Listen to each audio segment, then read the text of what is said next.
அதிமுக கட்சி 2ஆக உடைந்திருக்கிறது. சி.வி. சண்முகம் அவர்கள் தாவேக்காவுக்கு நாங்க ஆதரவு தெரிவிக்கிறோம் அப்படிங்கிறத தெரிவித்திருக்கிறார். கிட்டத்தட்ட 30 எம்.எல்.ஏக்கள். அ அந்த பக்கம் பார்த்தா பரிதாபமா இருக்கு. எடப்பாடி பழனிசாமி அவர்கள் எப்படி இருந்தாரு, எலக்ஷனுக்கு பிறகு இப்படி ஆயிட்டாரே அப்படின்னு சொல்லி. இன்னைக்கு சட்டமன்றம் கூடுகிறது. சபாநாயகர் தேர்வு உட்பட பல்வேறு விஷயங்கள் நடக்கிறது. எப்படி பார்க்குறீங்க?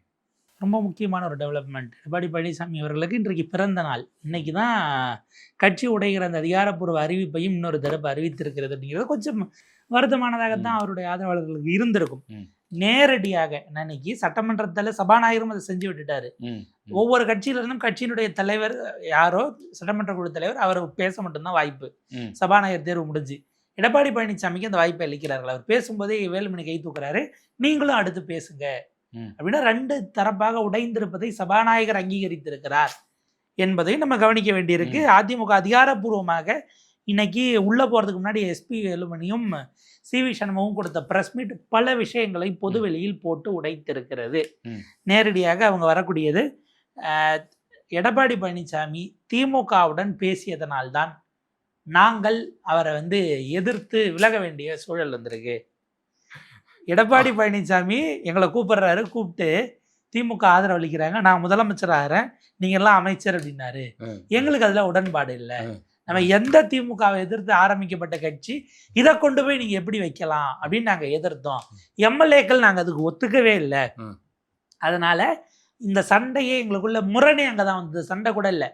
அதிமுக இப்போ உடையாது, உடைய நாங்கள் அனுமதிக்க மாட்டோம், நாங்கள் தான் அதிமுக, அதிமுகவினுடைய சட்டமன்ற குழு தலைவராக என்னையை தேர்ந்தெடுத்திருக்கிறாங்க, துணைத் தலைவராக ஒருத்தர், இவங்கெல்லாம் தேர்ந்தெடுத்திருக்கிறாங்க அப்படின்னா என்ன அர்த்தம்னா எடப்பாடி பழனிசாமி இல்லாத அதிமுக உருவாக போகிறதுங்கிறது தான் அதனுடைய அர்த்தமாக பார்க்க வேண்டியிருக்கு. எஸ்பி வேலுமணி, ஜி ஹரி துணை தலைவராக சட்டமன்ற குழு தலைவராக தேர்ந்தெடுக்கப்படுகிறார். நாங்கள் ரிப்பீட்டடாக தோக்குறோம், திரும்ப திரும்ப திரும்ப அடுத்தடுத்து தோற்கிறோம் என்றால் இந்த தோல்விக்கு யார் காரணம்னு அலசணும் இல்லையா, ஆராயணும் இல்லையா? அதை செய்யறதுக்கு தான் நீங்கள் உடனடியாக பொதுக்குழுவை கூட்ட வேண்டும் அப்படின்னு எடப்பாடி பழனிசாமி அவர்கள்ட்ட கேட்டிருக்கிறோம். அவர் கூட்டினார்னா அதில் நாங்கள் விவாதித்து ஒரு முடிவெடுப்போம்.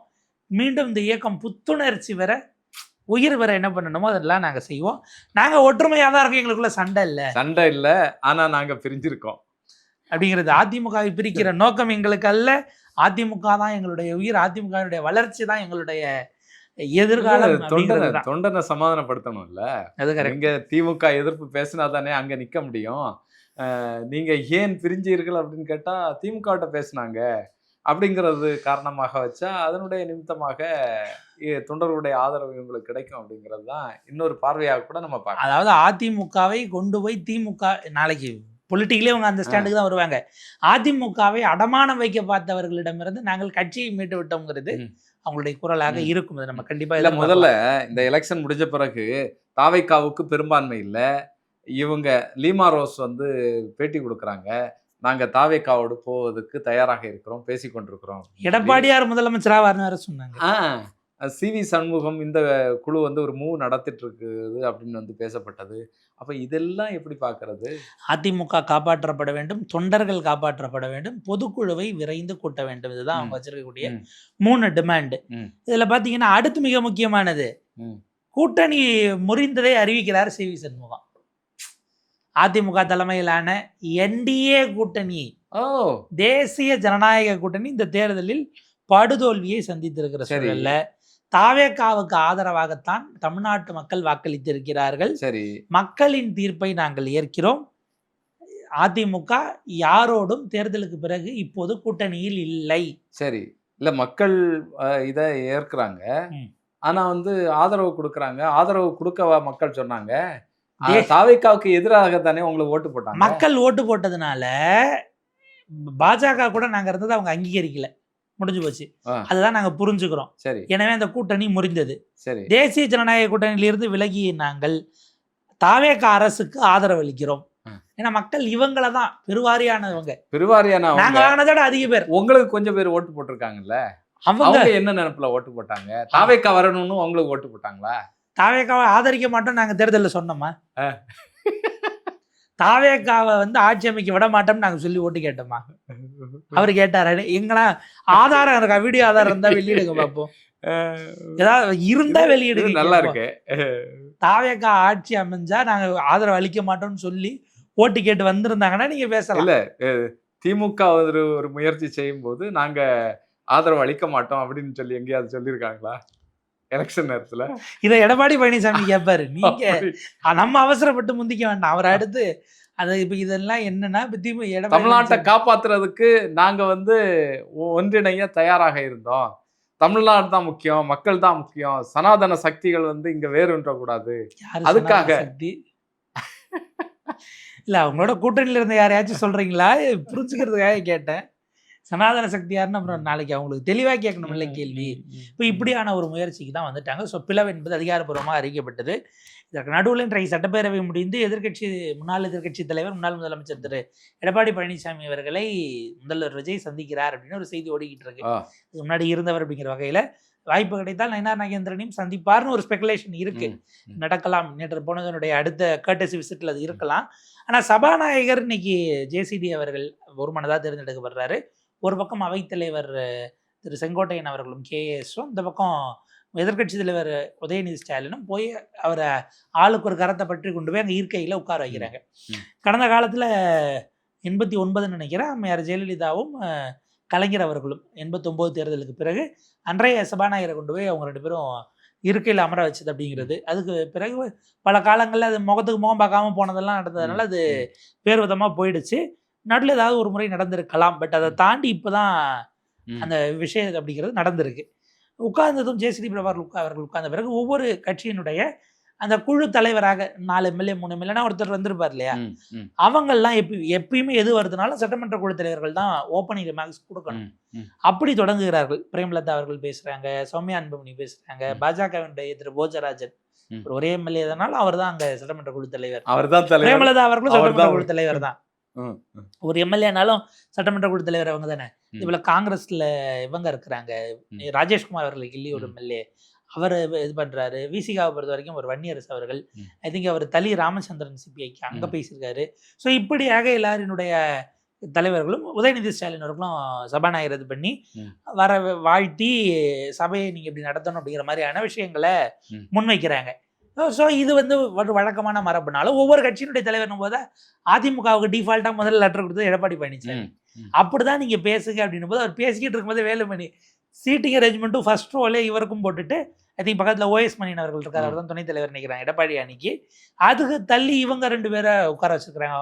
அவர் எஸ்பி வேலுமணியவும் ஹரியவும் உட்கார வச்சுருக்கிறாங்க. எஸ்பி வேலுமணி அவர்கள் போது எடப்பாடி பேசும்போது இவர் கையை ஒருத்தது அடுத்து நீங்க பேசுங்கன்னு அவரை சபாநாயகரை வாழ்த்தி நீங்க சபை எப்படி நடத்தணும் அப்படின்லாம். எடப்பாடி பழனிசாமி அவர்கள் எந்த அளவுக்கு எதிர்கட்சிகள் பேச வாய்ப்பளிக்கிறீர்களோ அந்த அளவுக்கு இந்த ஆட்சி சிறப்பாக நடக்கும் அப்படின்லாம் வாழ்த்து தெரிவித்து அப்படியே அது நிக்குது. இப்போ இதுதான் ரொம்ப முக்கியமான ஒரு டெவலப்மெண்ட்டாக நம்ம பார்க்க வேண்டியிருக்கு. திமுக அதிமுக இணைவுங்கிற குற்றச்சாட்டை வைத்து இவங்க வந்துட்டாங்களா, இது அவைக்கு உள்ள மாற்றம். அவைக்கு வெளியே நம்ம கட்சி தலைவர்கள் எல்லாம் பாக்கெட்ல போட்டோ வைக்கிறது, கார்ல ஃப்ரண்ட்ல வைக்கிறது, அந்த ஒரு மரபு அதிமுகல உண்டு இல்லையா? அந்த மரபுல கார்ல முன்னாடி டேஷ்போர்ட்ல அது பாத்தீங்கன்னா அதுல பின்பக்கம் லைட்லாம் செட் பண்ணிருப்பாங்க. நீங்க நைட்ல உள்ள லைட் ஆஃப் பண்ணாலும் அந்த போட்டோல லைட் எரிஞ்சுக்கிட்டு இருக்கக்கூடிய அளவுக்கெல்லாம் வைக்கிற அந்த டேஷ்போர்ட்ல இப்போது எஸ்பி வேலுமணியினுடைய படம் வர தொடங்கி இருக்கிறது. வந்திருக்கக்கூடிய சட்டமன்ற உறுப்பினர்கள் உட்பட கட்சிக்காரர்கள், மாவட்ட செயலாளர்கள், இவங்க அப்படி ஒரு விஷயத்த எடுத்துக்கிட்டு இருக்காங்கிற ப்ரப்போசல் ஓடிட்டு எல்லா மனங்களையும் கொள்ளையடித்து விட்டார். யார்? எஸ்பி வேலுமணி. அல்ல அதிமுகவில் அடுத்து ஒரு வலுவான இது வேணுங்கிற இடம் இல்லை. எனக்கு ஒரு கேள்வி, என்டிஏ உடைகிறது, அதுல இருந்து நாங்கள் வெளியே வந்துட்டோம் அப்படின்னு சொல்றது எந்த வகையில நம்ம பார்க்க வேண்டியது? இதுல இன்னொரு ஹை விஷயம் இருக்கு கவனிக்க வேண்டியது. இந்த அமமுகவினுடைய ஒரே ஒரு எம்எல்ஏ தாவேக்காவை ஆதரித்து சட்டமன்றத்தில் 5 ஆண்டுகள் அந்த ஆட்சி சிறப்பாக நடக்க நான் முழுமனதாக ஆதரிக்கிறேன். சரி, கடத்தி கொண்டு அவரே தான் கடத்தி கொண்டு போனாங்கன்னாரு. அப்புறம் ஐயோ அன்னைக்கு நைட்டு இருந்தவங்க தூக்கத்தெல்லாம் ஆங்கிடுது. சாயங்காலம் இவர் பின்னாடி அவர் அப்புறம் 2 பேரும் சேர்ந்து ஆளுநர் தூக்கத்தை எடுத்து இவ்வளவு பண்ணிவிட்டு போய் மொத்தமா இந்த அரசுக்கு ஆதரவு அளிக்கிறேன்னு அவர் சொன்னாருங்க. விஜய் ஒரு பிரஸ் மீட் கொடுக்கட்டும், நான் அரசியல் இருந்தே விளைகிறேன். அரசியல்வாதிகள் பேசுறது நம்ம அவ்வளவு சீரியஸா எடுத்துக்க வேண்டாம்னாலும் அன்னைக்கு அந்த அளவுக்கு அது விவாத பொருளாக மாறியது, விவாதிக்க பட்டது அப்படிங்கிறதும் தெரியும். இப்போ அவர் ஆதரிக்கிறது அவரா ஆதரிக்கிறாரா இல்லை டிடிவி தினகரன் சொல்லி ஆதரிக்கிறாரா ஆதரிக்கிறாரா? பார்க்க வேண்டியது. அப்போ என்டிஏல இருந்து இரண்டாவது கட்சியும் விலகியதுன்னு உங்களுக்கு அர்த்தம் வரும். கரெக்ட் தானே? இது நீங்களே உடைச்சிட்டு போங்க அப்படின்னு சொல்லி மேல இருந்து ஏதாவது சமீட்சை வந்ததா? உடைச்சிட்டு போறது மாதிரி போங்க, அதாவது பாத்துக்கலாம். இப்போ இதில் இவங்க போகிறதுனால என்ன லாபங்கிற அடுத்த கேள்வியை நோக்கி நம்ம நகர்த்தணும். 1 6லிருந்து 8 பேர் வரை இதில் நீங்கள் ஆரம்பத்தில் குறிப்பிட்டீங்க 30-17. ஆக்சுவலாக இன்னைக்கு 30-17 இல்லை, 23-24 இருக்குது. ஏன்னா இவங்க கூட்டத்தில் அட்டன் பண்ணிட்டு கையெழுத்து போட்டு ஒரு குரூப் கிளம்பி திரும்ப எடப்பாடிட்டு வந்துருச்சு. இவர் மீட்டிங் அட்டன் பண்ண கொஞ்சம் பேர் திரும்ப அங்கே போனாங்க. சிலர் 2 பேருக்கும் கையெழுத்து போட்டு வச்சிருக்கிறாங்க. மொத்தம் 47 எம்எல்ஏ என்ன 49 கையெழுத்து வருதுன்னு சபாநாயகர் அவர் அளவுக்கு இப்போ எடுத்திருக்க போது பாருங்களேன். யார் எந்த அணியில எப்போ இருக்கான்னு அவங்களுக்கே தெரியாதுங்கிற மாதிரி ஒரு குழப்பத்தில் இருக்கிறாங்க. மாவட்ட செயலாளர்களும் இப்போ அப்படிதான். மாவட்ட செயலாளர்களும் எந்த பக்கம் இருக்கிறது, இவரை கொஞ்சம் பேர் சிந்திக்கிறாங்க, அவரை கொஞ்சம் பேர் சிந்திக்கிறாங்க. அடுத்த கட்ட ப்ரப்போசலாக எங்கே போகுதுன்னா அமைச்சரவை நோக்கி போகிறது. 6 முதல் 8 அமைச்சர்கள் வரை அதிமுக ஃபேக்ஷன் அகாமடேட் பண்ணா கொடுப்பதற்கு வாய்ப்பு இருக்குங்கிறது தான் மிக உறுதியாக இருக்கக்கூடிய செய்தி. இதில் என்னன்னா நாளைக்கு நம்பிக்கை கோரும் தீர்மானம் இருக்கிறதுனால இது உடனடியாக முடிவெடுக்க மாட்டாங்க. ஆட்சிக்கான ஆதரவு இவங்க 30 பேர் நாளைக்கு ஓட்டு எடுத்த பிறகுதான் திருப்பி நம்ம நன்றி கடனை செலுத்துறதுங்கிற மாதிரியான ஒரு விஷயத்த நீங்க சொல்லி அதுக்கு மேல் பூச்செல்லாம் கொடுக்க முடியும். அது வரைக்கும் என்ன வேணாலும் மாறலாம், எப்படி வேணாலும் மாறலாம். இதில் பாருங்க, ஆக்சுவலா சட்டமன்ற குழு தலைவராக காங்கிரஸ் ராஜேஷ்குமார் அவர்களை தேர்ந்தெடுத்ததே புருவத்தை உயர்த்தக்கூடியதா இருக்குல்ல. ஏன்னா அமைச்சரா நீங்க நாளைக்கு வரீங்கன்னா சட்டமன்ற குழு தலைவராக இயங்க முடியாது. நீங்க அங்க போயிருவீங்க, ட்ரெஷரி பெஞ்சில் போய் உட்காந்துருவீங்க. அமைச்சர் சட்டமன்ற குழு தலைவராக இருக்க முடியாது. அப்போ அமைச்சராக வேற ஆட்கள் நீங்க உள்ள போயிட்டீங்க அப்படின்னா ஆளுங்கட்சி வரிசையில் இப்போ உட்காந்துருக்கிற இடமே தான். பட் அங்க நீங்க அமைச்சருக்கான பொறுப்புல போயிருவீங்க, இடம் மாறிடும். சட்டமன்ற குழு தலைவராக அவங்க தேர்ந்தெடுக்கிறாங்க அப்படின்னாலே இப்ப அமைச்சரவை இல்லைன்னு ஒரு முடிவு பண்ணிட்டாங்களான்னா இன்னைய தேதிக்கு எம்டி அதை விடக்கூடாதுங்கிறதுக்காக தேர்ந்தெடுத்திருக்காங்க. இப்ப காங்கிரஸ் தான் பக்குன்றது. அதுல மாத்துவாங்களா? ஏதாவது மாற்றக்கூடிய வாய்ப்பு இருக்கா? பின்னாடி மாற்றுவது இப்ப ஒன்றும் இல்லை. எடப்பாடி பழனிசாமி ஒரு தேர்ந்த அரசியல்வாதியாக அம்மையார் பிரேமலதா அவர்களுக்கு ஒரு விஷயம் செஞ்சார். இந்த தேமுதிக மாநிலங்களவை ஒரு சீட்டு தரேன்னு சொல்லிட்டு நாங்கள் தேதி போட்டு கொடுத்தோமா, இல்லை கடிதத்தை பார்த்தீங்களா, பொதுவெளியில் ஏதாச்சும் சொன்னோமா, நீங்களா பேசிக்கிட்டு இருக்கீங்கன்னாரு. அந்த மாதிரி கடைசியாக வெளியிட்டாங்கன்னு வைங்க. 2வது எலெக்ஷன் முடிஞ்சதுக்கப்புறம் திருவண்ணாமலை கோயிலுக்கு சாமி கும்பிட போயிட்டு இந்த லெட்டர் எடுத்து காட்டினாங்க, வேற போட்டு கொடுத்துருக்காங்களா, கையெழுத்து இருக்கா, அவர் தான் இல்லைன்னு ஏமாத்துறாருன்னா நீங்களும் கேட்குறீங்க அப்படின்ட்டு வெளியிட்டாங்க. காங்கிரஸோடு தாவேகா முதல்ல 2 கேள்வி எழுது. தாவேகா முதல்ல அதிமுக தரப்புல பேச்சுவார்த்தை பேக் எண்ட்ல நடந்தது. அது விஜய் சொல்லி நடந்ததா சொல்லாமல் நடந்ததா அது வேற விவாதம். ஆனால் தாவேகா முதல்ல அப்ரோச் பண்ணது இவங்க சொல்லக்கூடிய அதிமுக பேச்சுவார்த்தைங்கிற இந்த விஷயம் வெளியில வர்றதுக்கு அந்த உரையாடல் அந்த இது அடுத்த கட்டத்துக்கு போகும்போது அதற்கு முன்பாக தாவேகா அதிமுகங்கிறது தான் பேசுவொருளாக இருந்தது. ஆச்சா, அது ஒன்று. அப்போ முதல்ல நீங்கள் அங்கே பேச்சுவார்த்தை நடத்துறீங்க அப்படின்னா அது நடந்துகிட்டு இருக்கும்போது காங்கிரஸ் வழியே போய் ஆதரவு கொடுத்தது. ஏன்னா அதுக்கு பிறகுதான் சிபிஎம்கெல்லாம் இவங்க ஆதரவு கடிதம் அனுப்புனாங்க. காங்கிரஸ்க்கு ஆதரவு கடிதம் எங்க அனுப்புனாங்க? இவங்களா போய் தான் வழியை கொண்டு போய் கொடுத்தாங்க. திமுக கூட அதை உடச்சிக்கிட்டு. ஏன்னா அன்னைக்கு எல்லா தலைவர்களும் போய் கூட்டணியில இருந்தவங்க ஸ்டாலினை சந்திக்கிறாங்க, காங்கிரஸ் சந்திக்கல. அவங்க கூட்டம் போட்டுட்டு விஜய் ஆதரவு முடிவு பண்ணாங்க. அப்ப விஜய் ஆதரவு கோராமலே நீங்க போய் கேட்டப்ப உங்களுக்கு என்னென்ன ப்ராமிஸ் கொடுத்தாங்க? கேபினட் என்பது உங்களுக்கு உறுதியாக சொல்லப்பட்டதா?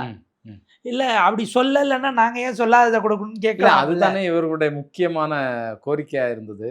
எங்களுக்கு கிரீஷ் வடங்கர் நாங்க அதை கேட்டிருக்கோம், சில விஷயங்கள் எல்லாம் உள்ளுக்குள்ள பேசியிருக்கோங்கிறாரு. எழுதி கொடுத்தாங்களாங்கிறத கேள்வி. நாளைக்கு வேண்டான்னு மறுக்கிற சூழல் வந்தா உள்ள போகட்டும், இருக்கட்டும், நல்ல இலாக்கா கொடுக்கட்டும், நமக்கு அதெல்லாம் மாற்றுக்கிறதே இல்லை. அவருக்கு இல்லையொரு ராஜேஷ்குமாரோ இல்லை பார்த்தீங்கன்னா மேலூர்ல இருந்து விஸ்வநாதன் அவர்களுக்கு கூட கொடுக்கட்டும், நமக்கு அதில் மாற்றுக்கிறது இல்லை. அல்லது அவங்க தாரகை கட்பிட்டு கூட கொடுக்கட்டுமே, அதில் நமக்கு அதில் என்ன இருக்குது? ஆனால் இந்த ப்ராமிஸ் எப்போது கொடுக்கணும்? ஏன்னா மீதி எல்லாம் வெளியில இருந்து ஆதரவுங்கிற இடத்துக்கு போயிட்டாங்க, நிபந்தனையற்ற ஆதரவுங்கிற வெளியில இடத்துக்கு போயிட்டாங்க. நீங்கள் ஒரு ஆள் மட்டும்தான் உள்ளே இருக்கிறீங்க. நீங்களா வழியாக்கா போய் அதை எழுதி வாங்காம விட்டுட்டீங்களாங்கிற கேள்வி வருது இல்லையா? இது ஒரு சஸ்பென்ஸ். இந்த 6 அல்லது 8 அமைச்சர்கள் இவங்க வந்த பிறகு இது வருமா வராதா? பாஜகவினுடைய நெருக்கடியை மனதில் கொண்டு இவங்களை வேண்டான்னு விலக்கனா காங்கிரஸ் தனித்து விடப்படுமே, அப்படி ஒரு வாய்ப்பு இருக்கு. ஸோ இதெல்லாம் இப்போ காங்கிரஸும் கொஞ்சம், ஏன்னா அவங்க கேரளாவில் முடிச்சுட்டு திரும்ப இங்கே மறுபடியும் வரணும் அப்படிங்கிறது. காங்கிரஸ் வேற ஒரு விஷயம் பண்ணது 2029க்கு நமக்கு இந்த டிவிகே கூட்டணியினுடைய டெல்லி முகமா நம்ம தான் இருக்கணும் அப்படின்றதுனால தான் திரும்ப அவர்கள் டெல்லி போயிருக்காரு. சிபிஎம் அங்க இருக்கக்கூடிய தேசிய தலைவர்களோட பேசிக்கிட்டு இருக்கிறாங்க. தாவேகாவினுடைய தலைமையிலான அவங்க கூட்டணிக்கு புதுசா பேர் வச்சு உருவாக்குறாங்கன்னு வைங்க, அதுல டெல்லியில நம்ம தான் இருக்கணும் அப்படின்ற முயற்சிகளையும் அவங்க செஞ்சுக்கிட்டு இருக்கிறாங்க. அப்படின்னா தாவேகா வேற யாரெல்லாம் வருவா? தாவேகா காங்கிரஸ், காங்கிரஸ் தாவேகா, தாவேகா காங்கிரஸ், இவங்க 3 பேரையும் கன்வின்ஸ் பண்ணி நீங்களும் அமைச்சர் பதவி கேட்டு உள்ள வாங்கன்னு கூப்பிட்டுக்கிட்டு இருக்காங்க. யார் 3 பேரையும்? CBI, CPM, Visika. டெல்லி போயிட்டு 2 வார காலத்துல நாங்க அமைச்சரவையில் பங்கெடுக்கிறோமா இல்லையானுங்கிறத நாங்க உயர்நிலை குழுவை கூட்டி முடிவெடுப்போம்னு திரும்ப சொல்லியிருக்காரு நேற்று டெல்லி போயிட்டு. அதற்கான பேச்சுவார்த்தைகள் அப்படின்னா அவங்க கேட்க போறாங்களா இல்லை நான் காங்கிரஸ் நம்ம பேசி வாங்கிடுவோம், அதுதான் நமக்கு வளர்ச்சிக்கு நல்லதுன்னு எதுவும் கொடுக்குறாங்களா? ஏன்னா அவருக்கு அதை டெல்லி போயிட்டு ஏன் சொல்லணுங்கிறது இருக்கு இல்லையா? உடனடியாக போனால் ஏதாச்சும் திமுக அவங்கள திட்டின மாதிரி அல்லது அந்த முத்திரை அரசியல் முத்திரைகள் குத்தப்படுமாங்கிற எண்ணமும் அதை தவிர்க்கிறதுக்கு அவர் பண்ணாராங்கிறது அஃப்கோர்ஸ் இன்னும் ஆக்சுவலாக அடுத்த 2 வாரங்கள் தான் இன்னும் சுவாரஸ்யமான. இல்லை, பல யூகங்கள் பேசப்பட்டது. இவங்க வந்து ஆதரவு கொடுக்கறதுக்கு முன்னால இவங்க தரப்புல டிமாண்டு, திருமா தரப்புல வந்து பெரிய டிமாண்டுகள் வைக்கப்படுறதாக பேசப்பட்டது. ஆனால் எதுவுமே இல்லாமல் நாங்கள் வெளியிலேருந்து ஆதரவு கொடுக்குறோம், திமுக கூட்டணியில் தான் நாங்கள் இருக்கிறோம் அப்படிங்கிறத வலுவாக அவங்க முன்னெடுத்தாங்க.